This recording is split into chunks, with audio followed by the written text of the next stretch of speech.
হরিণের সাথে আল্লাহর নবী কথা বলছেন, কিরে হরিণ ডাকছিস কেন? বলতেছে, ইয়া রাসূলুল্লাহ, আমারও ছোট ছোট দুইটা বাচ্চা আছে, তাদেরকে দুধ পান করায় চলে আসব, একটু যদি শিকারি থেকে একটু সময় নিয়ে দিতেন। ইয়া রাসূলুল্লাহ, আপনার কথা তো কেউ ফালে না, আপনি তো বুঝবেন আমার কষ্টটা, আমার ভাষা তো সে বুঝতেছে না, আপনি তো আমার ভাষা বুঝেন, কারণ আল্লাহ তো বলেছেন কোরআনে পাকে, ওয়া আল্লামাকা মা লাম তাকুন তা'লাম ওয়া কানা ফাদলুল্লাহি আলাইকা আযীমা। আমি আল্লাহ যাকে ভালোবাসি, আমি আল্লাহ যা জানি সমস্ত কিছু জানিয়ে দেই। এখন নবীকে তো সমস্ত কিছু জানিয়ে দিয়েছেন, কারণ নবীকে তো আল্লাহ ভালোবাসেন। নবীজি কথা যখন বলতেছেন, শিকারীর কাছে বললেন, এ শিকারী, একটু কি হরিণকে সময় দিবা, সে দুধ পান করিয়ে চলে আসবে, তার ছোট ছোট দুইটা বাচ্চা আছে। এখন শিকারী বলতেছে, কি বলেন, হরিণ এই কথা আপনার কাছে বলছে? বলে হ্যাঁ। বলে হরিণ বললো কোন সময়? সুবহানাল্লাহ কয় না? সুবহানাল্লাহ। বলে হরিণ বললো কোন সময়? শুনলামই তো না, হরিণ তো শুধু আপনার সাথে ফেল ফেল করে তাকিয়েছিল।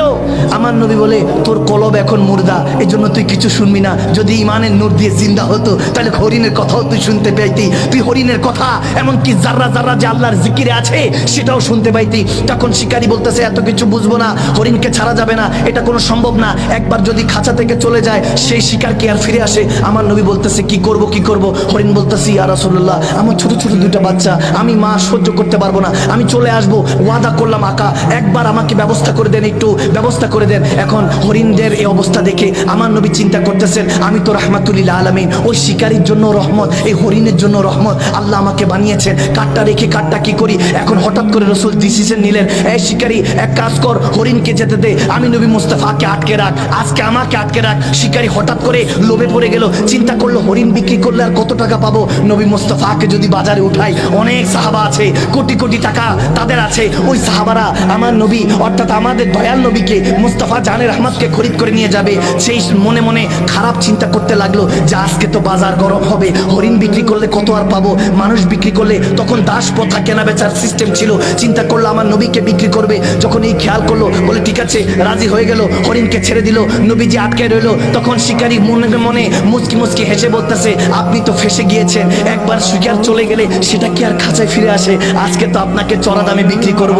মনে মনে যখন খুশি, বলতেছে অনেকক্ষণ হয়ে গেল, হরিণ তো আসতেছে না, ঘরটা দুয়েক হয়ে গিয়েছে, আর আসবে না, আপনার কিসমত খারাপ। নবীজি মুচকি হাসি দিয়ে পথের দিকে যখন তাকালেন, দেখে হরিণটা দৌড়ায় দৌড়ায় আসতেছে, হরিণটা দৌড়ায় দৌড়ায় আসতেছে। যখন হরিণ দৌড়ায় দৌড়ায় আসতেছে, তখন শিকারী অবাক হয়ে তাকিয়ে আছে। হরিণটা কাছাকাছি এসে, আমার নবীর কাছাকাছি এসে দুইটা পা সামনের দিকে দিয়ে তখন বলতেছে, লাব্বাইক ইয়া রাসূলুল্লাহ, ইয়া রাসূলুল্লাহ, আপনার সাথে ওয়াদা করেছিলাম, বেওয়াফা করি নাই, ওয়াদা খেলাফ করি নাই, চলে এসেছি। আমার নবী বলতেছে, এ হরিণ, তুই চলে এসেছিস, বাচ্চাদেরকে দুধ পান করিয়েছিস? বলে হ্যাঁ ইয়া রাসূলুল্লাহ, করেছি। তখন শিকারী বলতেছে, শিকারীর দিকে তাকিয়ে আমার নবী বলতেছে, এ শিকারী, এই হরিণকে তো বাজারেই বিক্রি করবি, আমি নবী মুস্তাফা কিনতে চাই, আমার কাছে বিক্রি কর। তখন শিকারী বলতেছে, বেচা কেনা লেনা দেনা বাদ দেন, আমাকে বলেন এই হরিণ যে আপনার সাথে কথা বলছে, সেটা আমি কেমনে শুনতেছি?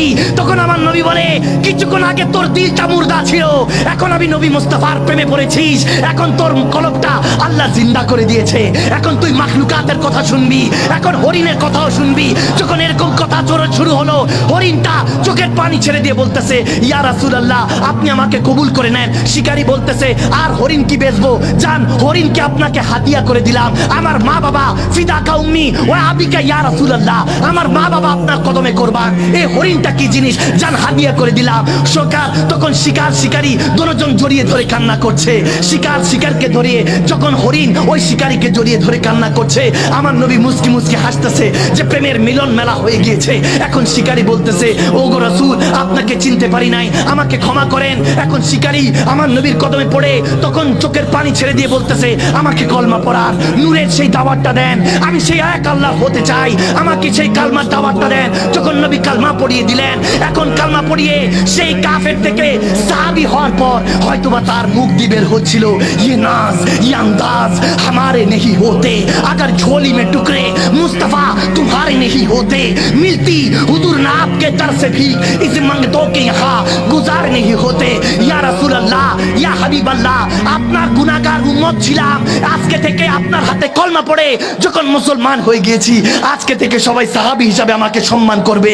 ওই হরিণটা হয়তোবা ওই মান্দাজে বলছিল, আকা আপনাকে পেয়ে এই জামানা খুশি, আজকে আপনার উচিলায় কাফের মুসলমান হলো, আর একটা হরিণ মাতার বাচ্চাকে ফিরে পেলো। তখন আমার নবী বলতেছে, হ্যাঁ হরিণ, যা, সে আমাকে হাদিয়া করে দিয়েছে, যা যা তোর বাচ্চাদের কাছে ফিরে যা।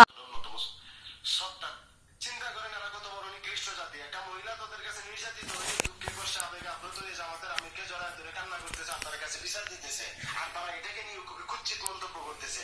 তাই তারা জামাতের আমিরকে তারেক রহমান খালি ধরা গেতেছে।